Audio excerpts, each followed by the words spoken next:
That was a scene from Man of Steel. It shows what it felt like in the movies for a young Superman when all of his senses came rushing to him. And it really is a similar feeling that thousands of children feel in our area every day. So we're talking about children with autism. Joining us now is Lou Berman, founder of Louie's Voice. And who is Louie? Good to see you again. Good to see you. Who is Louie? Louie is my son. He's How old? 16. And where on the spectrum of autism is he? Louie is quite severe. He's nonverbal, has been that way pretty much since the time he was developing as a toddler. Think of all the people that are watching this show right now who know someone, some family, maybe in their own family, dealing with autism. And for 20 years, I swear, I've been struggling to understand exactly what autism is. And then I met you, and you cleared it up for me in about 30 seconds. Do you mind doing that demo? Absolutely.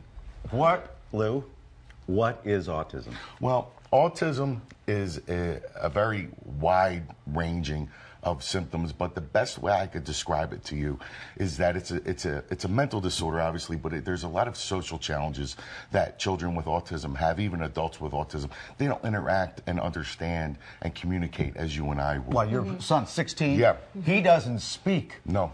16 years, he does not speak. No, but he cognitively understands everything that's going on around him. But there's a disconnect between here and here. What is autism? Well, I'm going to show you.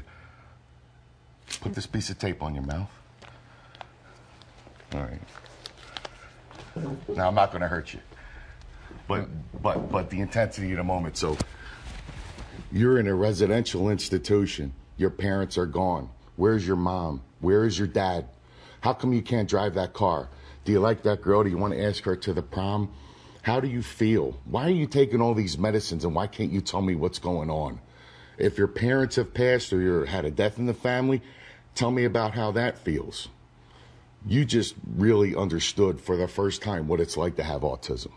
So it's that you know the answers and you know what's going on, you just can't respond? You can't respond. You can't interact and adjust and talk about things that we're discussing now. You can't even make simple requests sometimes for things like medicine, food, water, simple things of like just having a headache, where you would say, hey, I'm going to go get an aspirin. These children, even the adults, don't have the ability to convey that. So you see very often in sometimes severe cases of autism where the fact that they can't communicate like that, even in a lot of cases, causes a psychosis. Like you said, there is a large spectrum, and your Louie is way at the upper end of it. He doesn't speak. But I'm going to tell you that there's some new data that just came out. There's about 35% of all autistics worldwide are nonverbal. Is that right? 35% of all of the ones. Now, you have varying degrees, but 30 to 35% are nonverbal. Up to 50% have verbal challenges. And think of it certainly affects everybody in the family. You also have a daughter. Oh, absolutely, yes. I mean, you said that autism doesn't affect just an individual. No, autism never affects just the individual. It affects the family. You know, there's times when you want to go to different birthday parties and have events, and even going to a Phillies game, going to the shore, all things like that we would all just take for granted and pack the kids in the car and say, let's go.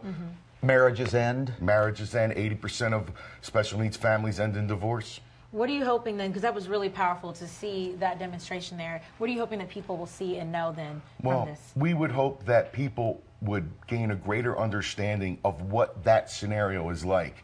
And when people ask me, what's it like to have autism, I say, put a piece of tape over your mouth and see how long you can go. Yeah. Well, I love what you're doing here, because you're doing one of these little challenges. Maybe that's not the right term to use. But why don't we try to get that trending on Twitter and other social media by doing a Louie challenge? Yeah, the Louie's Voice Challenge is... So how would I do it? Well, if you wanted to do the Louie's Voice Challenge, you put the tape on your mouth. Okay. And then you just give them a great camera look, and you peel the tape off and say... I'm doing this. No, you say, I'm Mike Jarek. I'm Mike Jarek. And I am Louie's Voice. I'm Mike Jarek, and I'm Louie's Voice. Right. So everybody do that. Yeah, everybody do that, and we'll see if we can get it to trend. Okay. Good to see you, man. This is great. For a greater understanding of autism. It's something. It's so simple to do, too. It's easy. Just any kind of tape you want. Takes 2 seconds. Boom. Make sure you tag your friends in your Facebook or your Instagram to go ahead and nominate 3 other people to do it, too, because that's how it'll get Should going. I use a hashtag or anything? Hashtag Louie's Voice is great. Hashtag Mike Jarek is great, too. Okay. Let's do Louie's Voice. All right. Good to see you, Lou. Thank you, Lou. All right. So will they get him?